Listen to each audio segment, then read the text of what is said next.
This is a video I'm going to make just to give you a little overview on the main sheet and then also run through setting up the optimizer and how it works. So for the main sheet here, right now for the start of the season, I decided this year to just use in-season data. We're not using any previous year data. This is all directly from RotoWire right now. These are their ceiling projections. What I do is I have a sheet that I will download each day into, and then it will make a cumulative score for each player based on their day-to-day projections. So what you see here is Wednesday through Sunday. And then when I port it over, it will organize everything, and it's color-coded here so you can see the top plays at the top. Jose Ramirez with the 4 games comes out on top this week. Some of the bigger bats like Ohtani and Judge only have 3 games. You can see he's still, even with only 3 games, in the top 20. You'll notice the scores are a lot higher this year, and that's by design. These are ceiling projections. Last year I was not using those, so I would not expect Jose Ramirez to hit 85. Everything went perfectly. I suppose it could happen. Your total scores are going to be quite a bit above what they'll probably fall, but we'll see what that difference is over the first couple game weeks. So you can see we have hitters, we have starting pitchers, and then we have relief pitchers.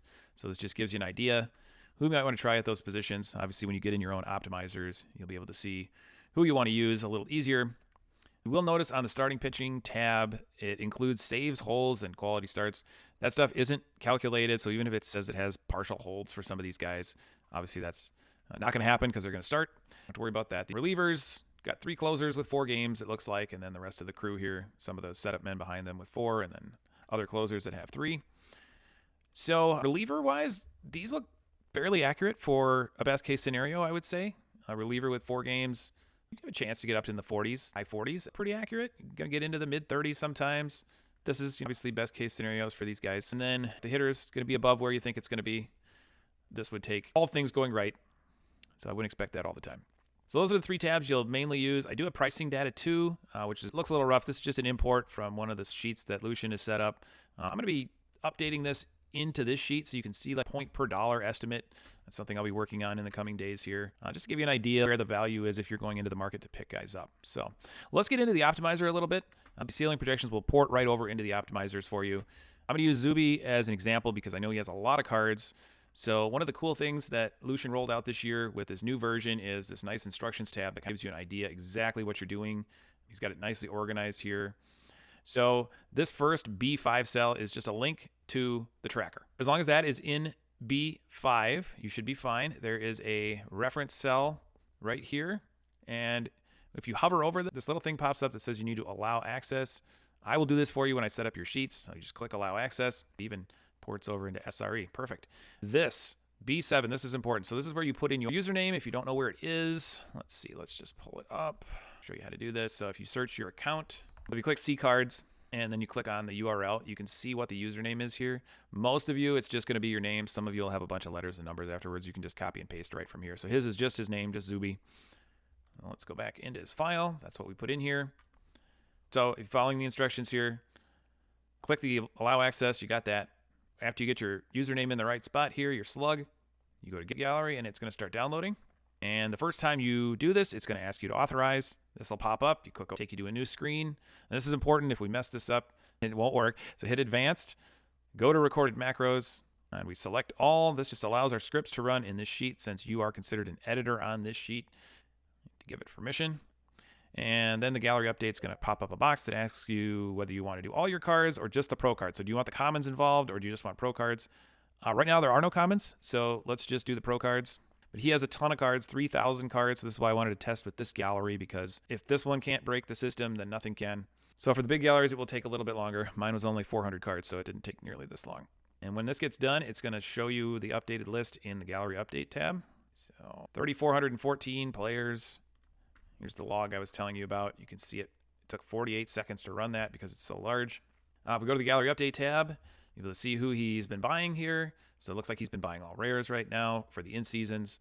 Everybody else is classic in his thing here. You'll see some in yellow. That's not as big a deal as it used to be because generally these are either retired players or they're out of the league. If it is somebody who's still playing, eventually I will get them added. I just need to add them in my main sheet and then they'll stop coming up yellow.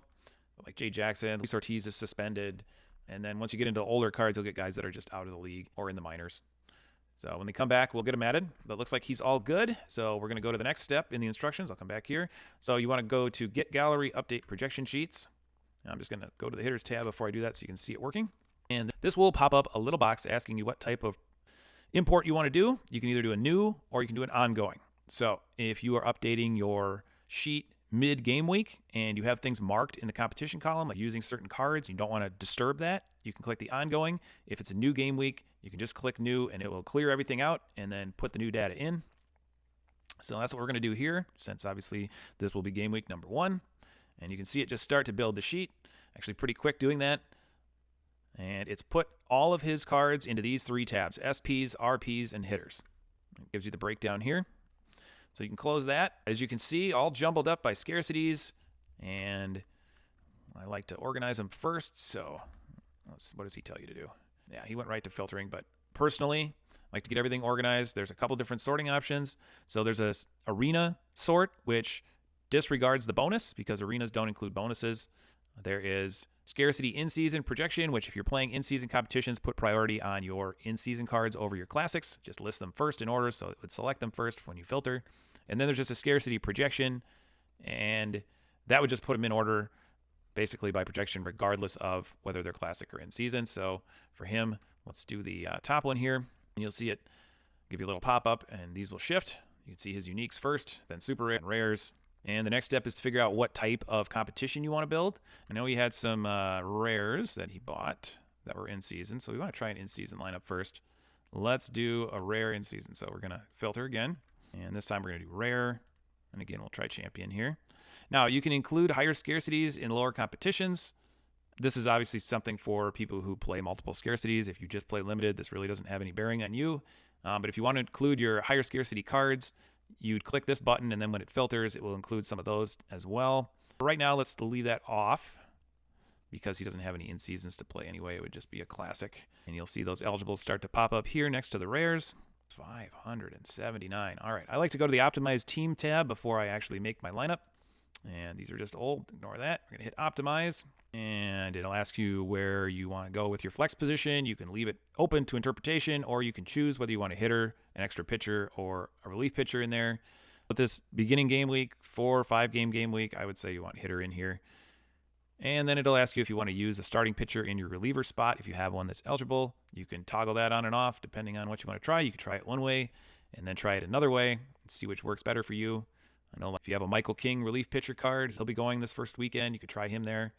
Right now, I'm going to leave it blank. We'll get a classic reliever in there, and let's see what we come up with here. All right, and you see it spit out something next to you here. Once you close this box, you'll be able to see it. Bailey Ober. Yeah, I don't know that I'd go with that one, but a lot of Twins. Looks like a Twins heavy first lineup here. Probably comes down to what he has in his gallery right now. So those are what he's bought in season so far, and obviously you need all but one in season. So for right now, that would be his rare champion optimal lineup according to the projections. Got your Jose Ramirez in with a bunch of Twins, basically. All right, let's look at a challenger. So we go back here. Got a ton of classics, so this is going to be a nice-looking lineup. Let's go back to Optimize. We're going to refilter for challenger. So we're going to go rare, challenger, like that. And we'll see what we come up with here. All right. Marks them all, but it's going to take your best overall. Let's see what we come up with. Back to this page, Optimize, and this time, I guess we'll leave this open again. Let's see what it comes up with for a rare challenger for him. I do like the dialog box upgrades. These are cool. All right. So here's where we get into the fact that these are definitely ceiling projections. You are not going to score 594 points, ever. I don't care how great your lineup is. I don't care how perfect everything goes. That's pretty unattainable. We are going to learn over the course of the first couple game weeks where this number needs to fall for you to hit certain thresholds, like in streaks and stuff. Ceiling, though. So these are all, everything goes perfect. Skubal is great. Munoz gets 3 saves in 4 days. Ramirez probably hits 3 homers. All these guys probably hit 3 homers to get to this level. But these are more for comparing amongst each other. See where your best combinations are going to fall. And right now you're looking at, that's a pretty good lineup for the first weekend, I would say, if everything goes to plan. Pena's been dealing with an injury. So there's something I missed. So where's Pena? So Pena, as of right now, the update I did this morning is still marked as out. So if we get an update that he's playing, that's great. If not, he's out. I can mark the injured guys, and this will leave the day-to-days, but it will mark the guys who are out with a little red NA mark, injured mark, right here. And if there is anything in this column N, when you filter, it will not allow it eligibility. So let me show you how that works. Let's go back to filtering. Make sure we're on the right scarcity. We're on rare. We're doing a challenger, and let it go. And you'll see the eligible go away from anybody who has that INJ in column N here. Just treats it like they're already being used since they are out with an injury. Now when we go back, you won't see Pena in the next build because he's not included. So let's optimize for another challenger, and you're going to see it change, and it'll find you a different middle infielder here. See who it comes up with. Too bad, too, because I really like him. Wow, Raleigh's a good fill-in for him. So you get 4-game Cal Raleigh instead, 593. So, again, unrealistic top-end projections, but you're getting the... How do I want to say this?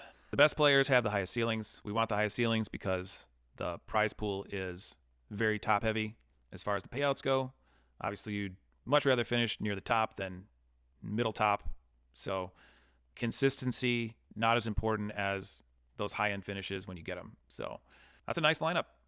I think I might play that. But obviously, Zuby wins a lot. He knows what he's doing. But just to give you an idea, say he wanted to play that, you can mark those players as used. You just click the little button here. And then when you go look, it's going to put markings next to the ones you've used. And so just like with the injury tags, if you have a challenger tag in here, like used it in a competition, when you run your next filtering, say you wanted to do a second lineup, you're going to filter rare again. And instead of including these as eligible, it will take the eligibility away. So we're going to run that, and you're going to see the eligible disappear. And so you can just run from one scarcity to another.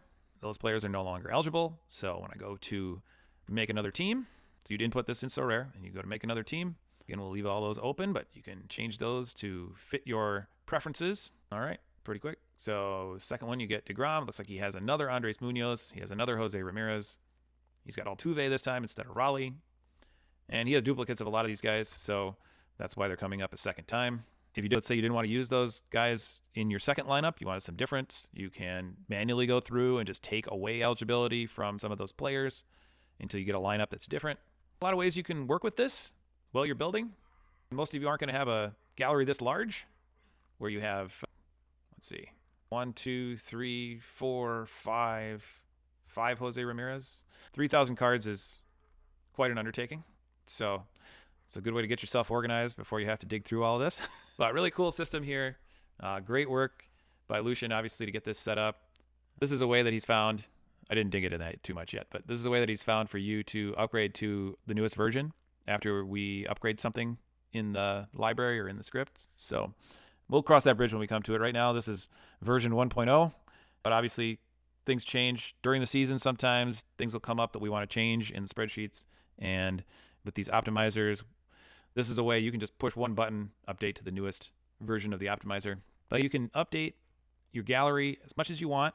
That'll come directly from the API.